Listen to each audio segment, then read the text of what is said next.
Today we're talking about how to sound more assertive, that feeling of being honest and direct, but at the same time respecting the other person. What does it sound like, and how can you do it right away? Welcome to the Jefferson Fisher Podcast, where I'm on a mission to make your next conversation the one that changes everything.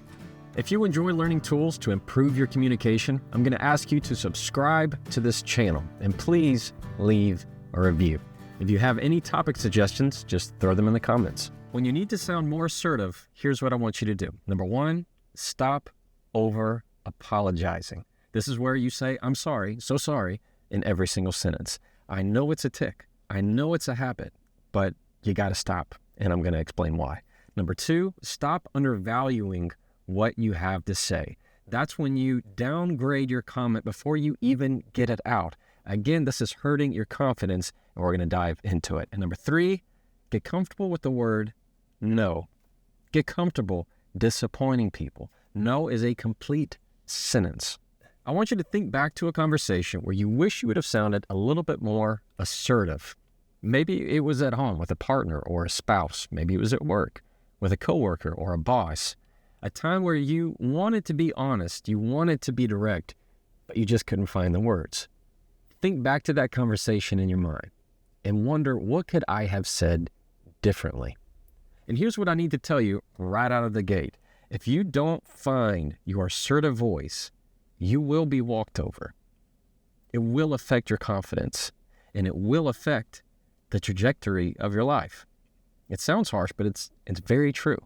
Now, in my life, where I found that I struggled with assertiveness the most was anytime I was new somewhere. Maybe it was a new school or a new law firm, and I felt like I was crawling into it. I found myself being deferential to anybody and everything, even at the sake of my own well-being and my own boundaries. But what do? You're new. You feel like you have to do it. Well, that's not exactly true. When you find that assertive voice and you're able to say what you want to say and do it respectfully, it will change your life, and I mean for the better, because people will take notice. Your reputation will change, your credibility will change, and man, that's the good stuff. So I'm going to throw out some scenarios to you, and you let me know if any of them ring a bell. You walk in 1 minute late to a meeting, and the first thing out of your mouth is, hey, so sorry I'm late, when you throw all of your stuff down. Or it took you 2 days to respond to somebody's email, and the first word in your response back is, so sorry. So sorry, I just saw this. Sorry, I am just now getting back to you. Or you're trying to get somebody's attention, and the first thing out of your mouth is, so sorry. Hey, so sorry, 2 seconds. Hey, so sorry, I just need to talk to you for a second. You got to stop. Listen to me. You have to stop. Those aren't apologies. And if they are, well, then you're just apologizing for all the wrong things. You're apologizing for your existence. You're apologizing for your time. And you're apologizing for your priorities. These aren't real apologies. All right? You're finding ways to feel like you're an inconvenience to someone. But let me tell you, your worth is far more than just trying to feel that you're not an inconvenience to someone, that you always have to prove that you're not an inconvenience. So we're going to fix that. And the way to do it is instead of saying, I'm sorry, you're going to say, thank you. All right? It's as simple as that. Instead of saying, I'm sorry, we're going to use words of gratitude, like I appreciate or thank you. So if you come in walking into that meeting and you're 30 seconds late, you're 1 minute late, nobody's expecting an apology for that. Now, if you're 5 minutes late, I think it's absolutely the right thing to apologize, because at that point you're wasting their time. But if you're just a few minutes late, if you're barely over the line, it's okay to say, thank you for your patience. Thanks for waiting on me. I appreciate your time. That is assertive. Or if it's in the context of you sending an email to somebody, instead of feeling like you need to say, hey, so sorry, I'm just getting back to this, just respond, I appreciate your time. Thanks for your understanding. Thank you for your patience. These are all things that they're going to say, oh yeah, well, you're welcome. I do have patience. I do have understanding. Instead of you going, hey, so sorry, this less, making you feel less in that way. Instead, you're being assertive with it. You're standing in your presence and saying, yeah, I had other things to do. I appreciate your patience, though. In the context of the conversation of telling someone, hey, so sorry, can I have 5 seconds? You just erase it. Or you say, hey, when you get a moment, I'd appreciate some of your time. Or I'd appreciate some of your time when you get a moment. When you use words of gratitude, it is a cycle of saying, I am showing gratitude for your time. At the same time, they are appreciating your presence in the conversation, rather than you always apologizing for it. Now, a separate but related topic to over-apologizing is number 2, downplaying your words. Here you are cutting down what you have to say before you even get it out, and you know what these sound like. For example, I hate to bother you, but, this might be a dumb question, but you know probably better than me, but these are all ways of chopping down what you have to say before you get it out. And what's worse is it makes it look like you have an insecurity when there may not be one. For example, when you say something like, well, I hate to bother you, but I have this question on X, Y, and Z. Well, before they actually answer the question, you have to have this mini conversation about whether or not what you have to say does or does not bother them. And 9 times out of 10, 99% of the time, they're going to say, oh, that you're not bothering me, you're fine. And you go, oh, you're not, oh, okay, great. You're inserting something that's totally needless into the conversation. And I know why you're using these phrases, all right? I know why you're using them, because you want to sound deferential. You want to sound like you're coming in from a low angle, a low perspective rather than a high angle, as if you already know everything. You expect them to want to talk to you. So when you say, I'm sorry to bother you, you're trying to sound less harsh in the conversation, but you don't sound that way. It makes you sound like you don't believe in what you're saying. So the key to getting rid of downplaying your words is just not to do it. You erase these phrases from your conversation. Or what I like to do, and I recommend, is that you add on to it. So for example, in the scenarios where you say, hey, this might be a dumb question, or this might be a stupid question, instead say, hey, can I build onto that? Or, hey, can I take that further? Or, hey, there's something I'd like to add to that.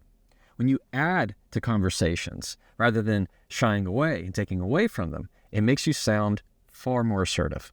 And there's something else I want you to understand about no. Number 3 is no is a complete sentence. And here's what I mean by that. Stop feeling like you have to over-explain or justify every action or inaction that you take. When you say no, period, and leave it at that. Somebody asks you a question and you say, no.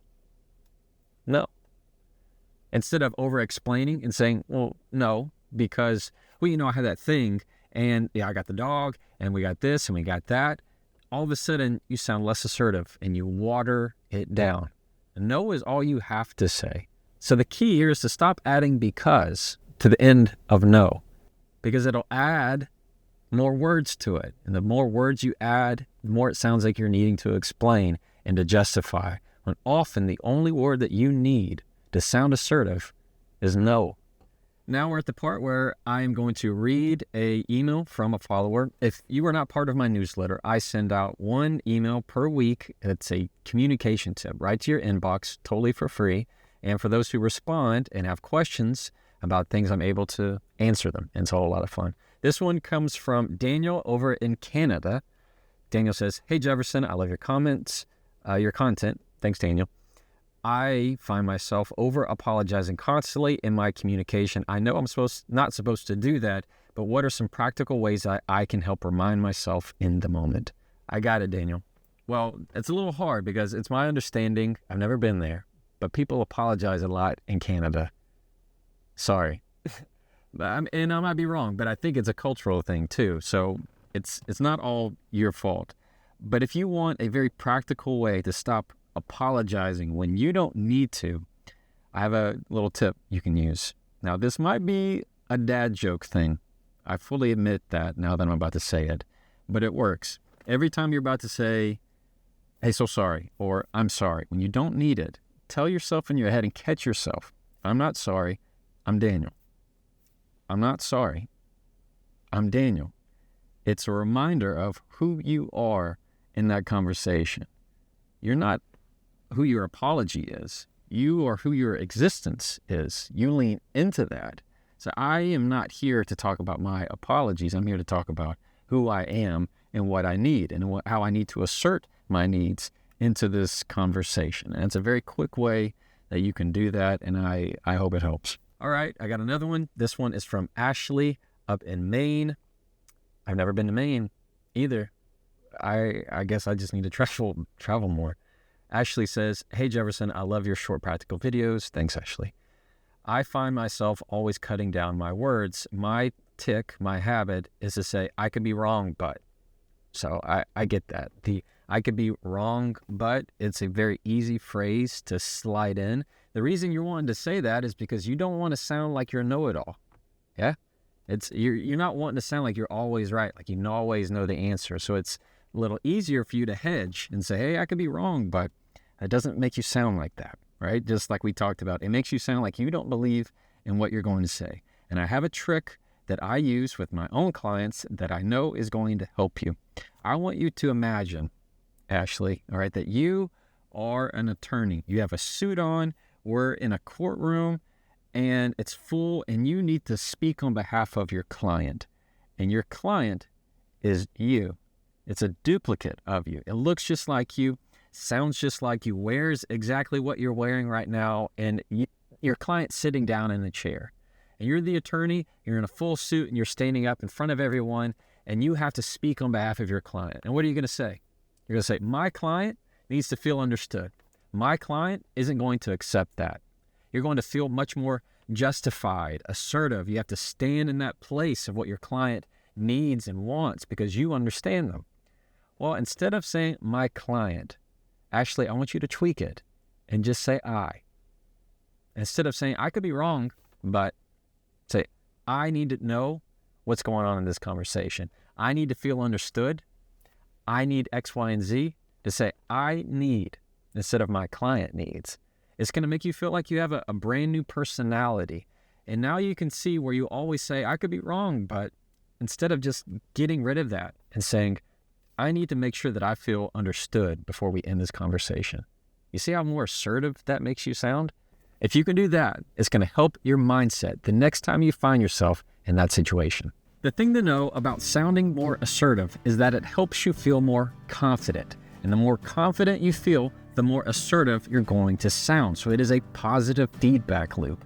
And it really can change everything because how you sound to somebody can change later, let's say at the workplace, of who gets chosen for what, who gets promoted, who gets demoted, whose reputation is a certain way, how you get known, what your credibility is, because you say what you mean and mean what you say. How you say it and what you say is everything. And when you use an assertive voice, it's going to make sure that more success and more positive things happen in your life.